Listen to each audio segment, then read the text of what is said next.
Венесуэла ресми тили испанча болгон бир солтүстүк Америка мемлекети. 912 000 километр квадрат жерге ээ. Әлемде ең көп мұнай қорына ээ. Халық саны 28 миллион 440 мың. Кезінде солтүстік Американың ең бай ел болған Венесуэла демократиялық үкіметі арқасында бүкіл елдер тарапынан мақтауға лайық болатын. 1522 жылдан бастап Испанияның отарлауында болған бұл жерлер 1811 жылы тәуелсіздігін жариялаған алғашқы испан-американдық мемлекет болған еді. 1999 жылы Уго Чавестің билікке келуімен бұл ел 2013 жылға дейін алтын жылдарын өткізді. Чавесті барлығы жақсы көретін және ол харизматикалық бір лидер болатын. 90 жылдары теледидарға шығып, ел экономикасының елде теңсіздікті қамтамасыз етпейтінін айтты. Бұл пікірі арқылы сол елдегі кедей халықты өзіне тартты. Осылайша билікке келді. Елдің мұнайын өте жақсы басқара білді. 2004 жылы әлемде мұнай бағасының бірден көтерілуінің арқасында Венесуэла миллиардтаған доллар пайда тапты. Чавес бұл ақшаны қоғамдық жағдайларды реттеу үшін жаратты.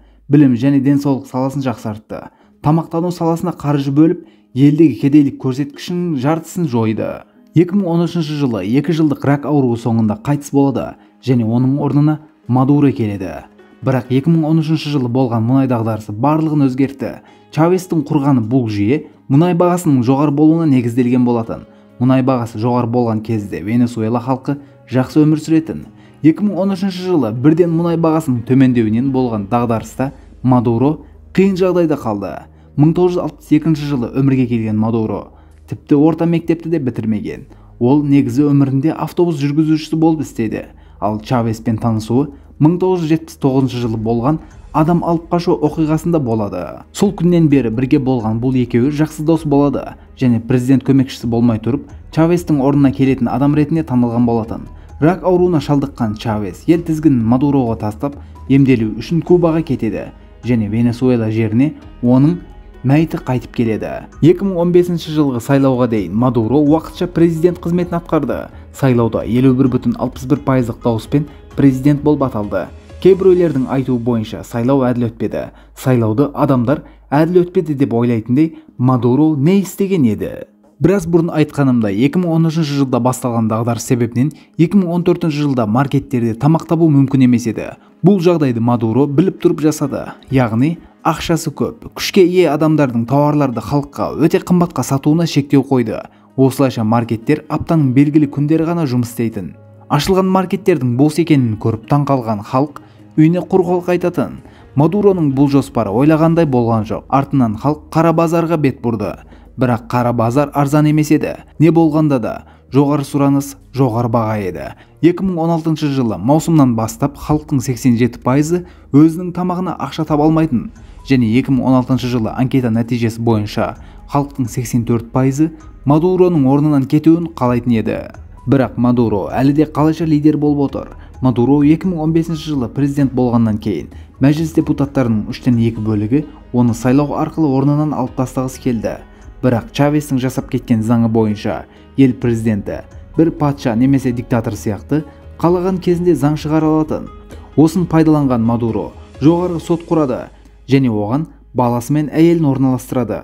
Бұл жоғарғы сот 2016 жылы ұлттық мәжілістен де жоғары уәкілеттілікке ие еді. Бұл әрекет ел ішінде үлкен шерулердің басталуына себеп болған фактор. Бірақ оған шабуылдаудың соңы қалай болатынын Венесуэла халқы соңында түсінді. Достар, видеоға кішкене пауза бердім, өйткені сіздерге бір нәрсе айтып өтейін. Достар, видеомыздың басқа адамдардың алдына шығу үшін, каналымыз тезірек үлкею үшін сіздердің көмектеріңіз қажет. Бұл көмекті лайк басып, көбірек комментарий жазып бере аласыздар. Бұл нәрсені сіздерден арнайы өтінішпен сұрап тұрмын, өйткені каналымыздың активностын көтеру үшін сіздердің көмектеріңіз қажет. Қолдарыңыздан келгенше лайк, комментарий қалдырыңыздар. Сіздер де менің өтінішімді жасасаңыздар, мен де сіздердің өтініштеріңізді жасап, қалаған видеоларыңызды тезірек шығаруға тырысатын боламын. Айтып өтейін, әр апта видеолар шығу жалғасып жатыр. Ойдамнен бармай қалған болса, каналға да кіріп көре аласыздар. Олай болса, видеомыз қалған жерден жалғасын. Мадуро тағы да өз қауіпсіздігін қамтамасыз еткісі келді. Осылайша 2017 жылы парламентке жаңа бір мәжіліс құрылу үшін сайлау өткізді. Бірақ бұл сайлауда әділ өткен жоқ. Осылайша Мадуроға қарсы болған кім болса да жаңа мәжілісте оған орын жоқ еді. Мадуро Венесуэланың ең күшті адамы болды. Сайлаудан кейін елде наразылықтар тоқтаған жоқ. Шеру кезінде адам өлген жағдайлар да болды. Сайлауда үкімет 8 миллионнан астам адам сайлауға қатысқан деп хабарласа да, кейбір аналитиктердің пікірі бойынша 3 миллион адам ғана қатысты. Бұл ісімен Мадуро халық оны қолдап жатқандай көрсетті. Бірақ негізінде халықтың 5-тен 1 бөлігі ғана оны қолдайтын. Чавестің құрған жүйесін өз пайдасы үшін басқарды. Ресми үкімет айтуы бойынша $1 10 боливарға тең болса, бұл нарық тек қана президент пен айналасындағы адамдар үшін ғана. Негізінде қара базар нарығындағы халық үшін $1 248 мың боливарға тең. Бұл жүйе сағат бомбасы сияқты, және бомба жарылуын күтіп жатқан елдің ең мықты адамы ел жағдайын жақсарту үшін шексіз жоспарлары болған адам. Оның жоспарларының кейбіреулеріне келетін болсақ. Қоян жоспары. Бүкіл әлем Венесуэла халқының аш екенін біледі, және бірнеше мемлекет тамақ және дәрі жағынан көмек көрсетуді ұсынды. Бірақ Мадуро олардың біреуін де қабылдамады. Оның ойынша бұл әрекет сыртқы күштердің оны орнынан алып тастау үшін жасап жатқан әрекеті еді. Халықтың жағдайын жақсарту үшін өз жоспары бар еді. Осылайша халыққа қоян таратты. Бірақ адамдар бұл қояндарды көбейтіп жеудің орнына үй жануары сияқты қарады. Сонымен Мадуроның бұл жоспары сәтсіз болды. Үкімет басындағы адамдар осылай деді: қоян үй жануары емес, ол тез көбейеді және 2,5 килограмм ауырлығында протеинге ие бір ет. Екінші жоспары ақша басып шығару. Мадуро халықтың ақшасыз екенін көрген соң ақша басып шығара бастады. Бұл жағдай инфляцияның жоғарылауына алып келді. Сонымен ақшаның құны қалмаған еді. Халықта ақша көп болған соншалық, кейбір маркеттер ақшаны санаудың орнына салмағын өлшеп сауда жасайтын. Zengin oldum abi, zengin. Bana şunun açıklamasını yapın abi. Şu paranın açıklamasını yapın. Şurada gördüğünüz paraların hepsi $50 tekabül ediyor. $50.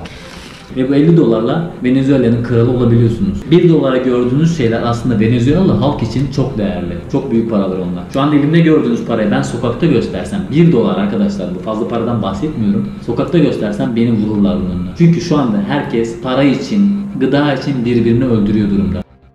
Халықтың аштығы тоқтамаған болатын. Мадуро билікке келгеннен кейін халықтың орташа салмағы 10 килограммға азайды, және бұған Мадуро диетасы деп ат қойды. Мадурода Чавес сияқты теледидарға шығуды ұнататын.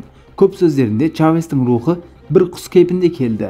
Оның қасына келіп, оны қолдайтынын айтты. Чавестің рак ауруынан өлуіне ақш кінәлі деп айтты. Тіпті ақш Венесуэладағы банкоматтарды істеп шығарып, ел экономикасы сол себептен құлдырады деп айтты. Y de repente entró un pajarito chiquitico y me dio 3 vueltas aquí arriba. Se paró de una viga de madera aquí y empezó a silbar. Yo sentí el espíritu de él. Lo sentí ahí como dándonos una bendición. Мадуро диетасын өзі білетін. Тіпті кейбір сөзінде Мадуро диетасы сені мықты етеді деп күледі. Why are you so skinny, Gustavo? Have you been jogging? What happened to him? Maduro's diet. Maduro's diet makes you hard. Тікелей эфир кезінде бөлмеде болған бір журналист Мадуроның арада тамақ жегенін байқағаннан кейін, Мадуро қай кезде қолын столдың астына жүгіртсе, камера басқа жақта түсіретін. Мадуро тікелей эфир кезінде тамақ жеудің жаман екенін білетін, халықтың аш екенін білетін, жасаған істерінің дұрыс емес екенін білетін, бірақ өз саясатын жалғастырды. Бұл мейірімсіз үкіметке қарсы Венесуэла халқы барлық істі жасап көрді. 1 миллионнан астам адам елден кетті. Қалған халық болса күнде көтеріліске шығатын, және өмірде қалу үшін қолдарынан не келсе барлығын жасап көрді. Адамдар полицияға сенбейтін, себебі зерттеулер жасалған 5 қылмыстың біреуін полиция қызметкерлері жасайтынын көрсетті. Сонымен бірге әскерлер көтеріліс кезінде шынайы оқ және қару қолданатын, жүздеген адам өлді және мыңдаған адам ауыр жарақаттанды. Елдегі ауруханаларда құрал жабдықтар және дәрілердің 80% стандартқа сай емес. Ауруханаларда жоғары технологияларды айтпай-ақ қояйық. Қарапайым спирт және сүлгінің өзі жетіспейді. Осылардың барлығы жетпегендей, Мадуро 2016 жылдан бастап елдегі электр тогын барлық жерде аптаның жарты күнінде кесіп тастады. Тіпті адам өмірі үшін маңызды болған ауруханаларда да сол жағдай болатын. Көп аурухана шам жағып, емдеулерін жалғастыруға мәжбүр болды. Венесуэла халқы сонда да тоқтамады. Халық өз наразылығын жалғастыра берді. Венесуэла халкы 2013 жылга дейин Солтүстүк Американын эң бай халкы болотун. Бул эл әлемнин эң үлкен мунай коруна ээ, технология, үлкен калалар, тынычтык, мәдениет, өнер, адамдар барлык нерсеге ээ болотун. Ал қазір болса, кейбір адамдар аштыктан тышкан жеп жатыр. Қазіргі таңда Венесуэла әлемдегі ең жоғары кылмыс жасау көрсеткішіне ие. Өткен жылы әр 100 адамның 91-і кылмыс жасайтын. Тек қана 2015 жылы 18 000 кылмыстык іс жасалған болатын. 2016 жылы халық референдум арқылы Мадуроны орнынан алып тастауға тырысты. Референдумда жеткиликтүү кол жинаган халыкка сайлоо өткізетін уюм мерзимден бұрын сайлоо жасауға рұқсат бермеді. Бұл сайлау әлі де кейінге қалдырылып келеді.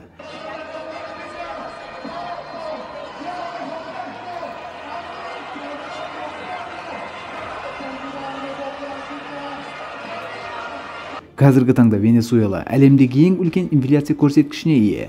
Мадуро келгелі бері көтерілуді тоқтатпаған инфляция көрсеткіші қазіргі таңда 200.000% артқан. Бұл көрсеткіш 1 миллион пайызға көтеріледі деген болжам бар.